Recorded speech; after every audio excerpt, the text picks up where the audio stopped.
നിങ്ങൾക്ക് എല്ലാവർക്കും മിസാസ് കിച്ചണിലേക്ക് സ്വാഗതം. ഞാൻ ശോഭിത. ഇന്ന് നമ്മൾ ഉണ്ടാക്കാൻ പോകുന്നത് ലേഡി ഫിംഗർ ബിസ്ക്കറ്റാണ്. ഇറ്റാലിയൻ ഡിസേർട്ടായ ടിറാമിസു ഉണ്ടാക്കാനായിട്ട് മെയിനായിട്ട് ഉപയോഗിക്കുന്ന ബിസ്ക്കറ്റാണിത്. അപ്പോൾ അത് ഉണ്ടാക്കാനായിട്ട് നമുക്ക് മൈക്രോവേവ് ഓവൻ്റെ ഒന്നും ആവശ്യമില്ല.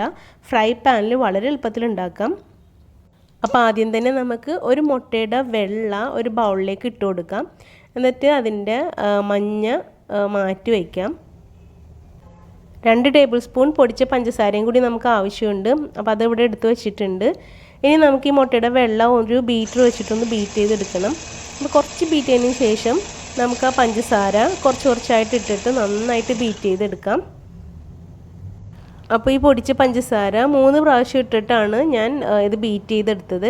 അപ്പോൾ 1-2 കാര്യങ്ങൾ ശ്രദ്ധിക്കണം. ഒന്നാമത്തെ കാര്യം, നമ്മളുടെ ഈ ബൗളും വിസ്കിലൊന്നും നനവൊന്നും പാടില്ല, നന്നായിട്ട് ഡ്രൈ ആയിരിക്കണം. മറ്റൊരു കാര്യം എന്ന് വെച്ചാൽ, ഈ മുട്ട ഫ്രിഡ്ജിലാണ് ഇരിക്കുന്നതെങ്കിൽ കുറച്ച് നേരം പുറത്ത് വെച്ചിട്ട് ആ തണുപ്പൊക്കെ മാറ്റിയിട്ട് വേണം എടുക്കാനായിട്ട്. അപ്പോൾ എഗ് വൈറ്റ് ബീറ്റ് ചെയ്യാൻ ബീറ്റർ വേണമെന്നൊന്നുമില്ല. ഹാൻഡ് വിസ്കോ ഫോക്കോ ഉപയോഗിച്ചിട്ട് നമുക്ക് നന്നായിട്ട് ബീറ്റ് ചെയ്തെടുക്കാൻ കുറച്ച് ടൈം എടുക്കുന്നുള്ളൂ. അപ്പോൾ പഞ്ചസാര മൊത്തം ഇട്ട് കൊടുത്തിട്ടുണ്ട്. ഒന്നും കൂടി ഒന്ന് ബീറ്റ് ചെയ്തെടുക്കാം. അപ്പോൾ ഇത് നല്ല സ്റ്റിഫ് ആകുന്നത് വരെ നമുക്കൊന്നത് ബീറ്റ് ചെയ്യണം. അതാണ് ഇതിൻ്റെ ഒരു അളവ്. സോഫ്റ്റ് ആയിട്ടുണ്ടെങ്കിൽ നമ്മുടെ ലേഡി ഫിംഗർ ബിസ്ക്കറ്റ് പെർഫെക്റ്റ് ആയിട്ട് കുറച്ച് ലൂസായിട്ടൊക്കെ പോകും. അപ്പോൾ അതത്ര പെർഫെക്റ്റ് ആയിട്ട് കിട്ടില്ല. അപ്പോൾ അതുകൊണ്ടാണ് നമ്മൾ ഈ എഗ് വൈറ്റ് തന്നെ നല്ല സ്റ്റിഫ് ആകുന്നത് വരെ ബീറ്റ് ചെയ്യുന്നത്.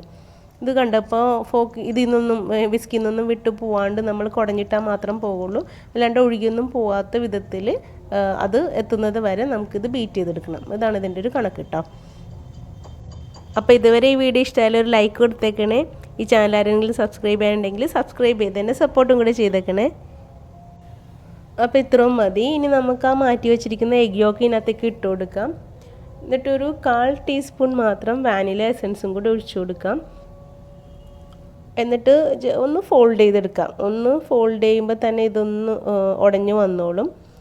ഒരു 2-3 പ്രാവശ്യം ഫോൾഡ് ചെയ്തതിന് ശേഷം നമുക്ക് ഇതിനകത്തേക്ക് വേറൊരു ഇൻഗ്രീഡിയൻറ്റും കൂടെയൊക്കെ ചേർക്കാനുണ്ട്. അത് 2 ടേബിൾ സ്പൂൺ മൈദയാണ്. അത് അരിച്ചൊന്ന് ഇതിനകത്തേക്ക് ചേർത്ത് കൊടുക്കാം. ഇനി ഇത് നന്നായിട്ടൊന്ന് ഫോൾഡ് ചെയ്തെടുക്കാം. അപ്പോൾ നമ്മൾ സാധാരണ കേക്ക് ഉണ്ടാക്കുന്ന പോലെ തന്നെ ഇതിങ്ങനെ പതുക്കെ ഒന്ന് ഫോൾഡ് ചെയ്ത് വേണം എടുക്കാനായിട്ട്. നന്നായിട്ട് മൈദ മിക്സ് ആവണം, എല്ലാത്തിനും നന്നായിട്ട് മിക്സ് ആവണം.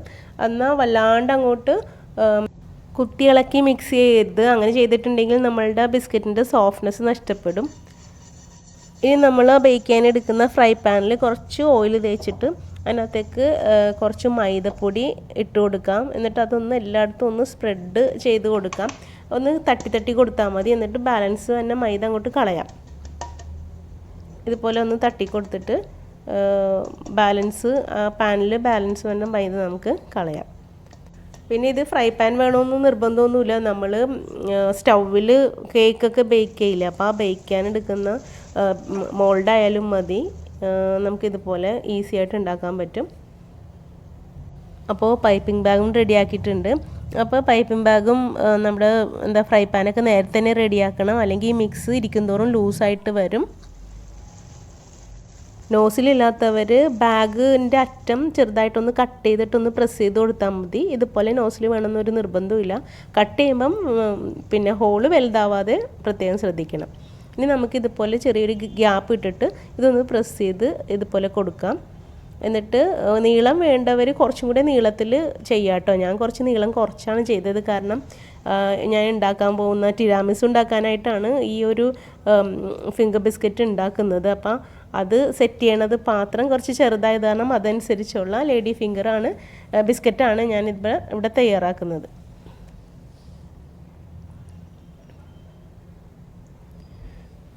അതുപോലെ നമ്മൾ ഫ്രൈ പാനിലായത് കാരണം ഒരുപാട് നമുക്ക് ഒരുമിച്ചിട്ടൊന്നും കുക്ക് ചെയ്യാൻ പറ്റില്ല. ഈ പാനിൽ കൊള്ളണത് മാത്രമല്ലേ പറ്റുള്ളൂ.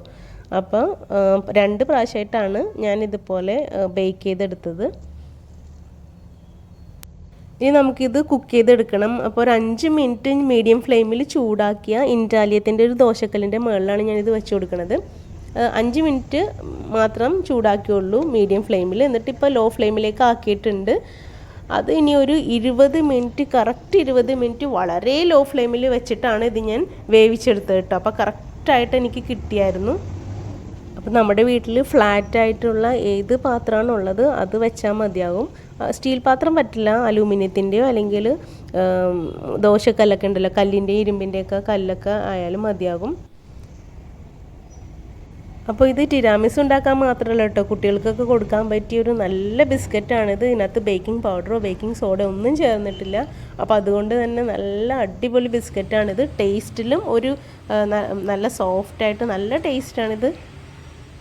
കുട്ടികൾക്കൊക്കെ നന്നായിട്ട് ഇഷ്ടപ്പെടും. അപ്പോൾ നിങ്ങളെല്ലാവരും ഇതുപോലെ ഒന്ന് ട്രൈ ചെയ്ത് നോക്കണം. നിങ്ങളുടെ അഭിപ്രായങ്ങളും നിർദ്ദേശങ്ങളും എന്നെ കമൻറ്റ് ബോക്സിൽ അറിയിക്കണം. ഈ വീഡിയോ നിങ്ങളുടെ ഫ്രണ്ട്സ് ആൻഡ് ഫാമിലിക്ക് ഷെയറും കൂടെ ചെയ്തേക്കണേ. താങ്ക്